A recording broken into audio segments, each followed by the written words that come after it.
இங்கே பாருங்கள், குழந்தைகளுக்கு வந்து இந்த மாதிரி ஆரஞ்சு வந்து ஃபஸ்ட் டைம் ஃபீட் பண்ணுறீங்க அப்படின்னா நீங்கள் வந்து என்ன பண்ணணும் அப்படின்னா இந்த மாதிரி தொல்லியை வந்து எடுத்துக்கோங்க.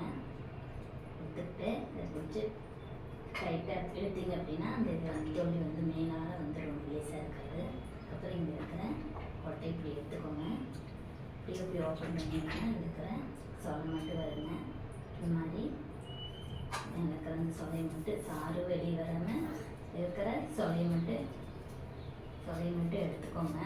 இப்படி எடுத்துட்டிங்க அப்படின்னா இருக்கிற ஃப்ரெஷ் மட்டும் ஃபஸ்ட் ஃபீட் பண்ணும்போது இந்த குழந்தைகளுக்கு ஃப்ரூட்ஸ் எல்லாம் ஊட்டி பழக்கும்போது இந்த மாதிரி கொடுக்கலாங்க.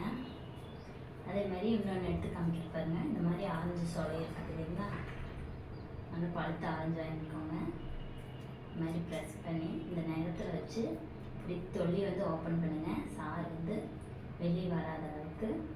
அப்புறம் இந்த மெல்லிசாக இருக்கிற தொல்லி இப்போ வந்து எடுத்துருங்க. உள்ளக்கிற கொட்டையில் எடுத்துருங்க. எடுத்துகிட்டு இந்த ஃப்ரெஷ் மட்டும் இப்படி உருகுனீங்க அப்படின்னா அழுங்காமல் வந்துடும். பூ போல் எடுக்கணுங்க. இப்படி எடுத்திங்க அப்படின்னா சாறு வந்து பிளேட்டில் தாங்க இருக்கும், ஜூஸியாக இருக்கும்.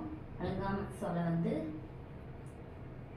நசுங்காமல் இப்படி அழுங்காமல் எடுத்து குழந்தைங்களுக்கு கொடுத்தீங்க அப்படின்னா இந்த பல்ப்பு மட்டும் வந்து குழந்தைங்க நல்லா விரும்பி சாப்பிடுவாங்க. இதில் வந்து கொட்டை இல்லாமல் தொல்லி இல்லாமல் கொடுத்து பாருங்கள், விரும்பி சாப்பிடுவாங்க. அப்புறம் ரெகுலராக இதே பழக்கம் வந்துடும். பெருசாகும்போது அவங்களாம் தொல்லியோடு சாப்பிட்டு பாருங்கள்.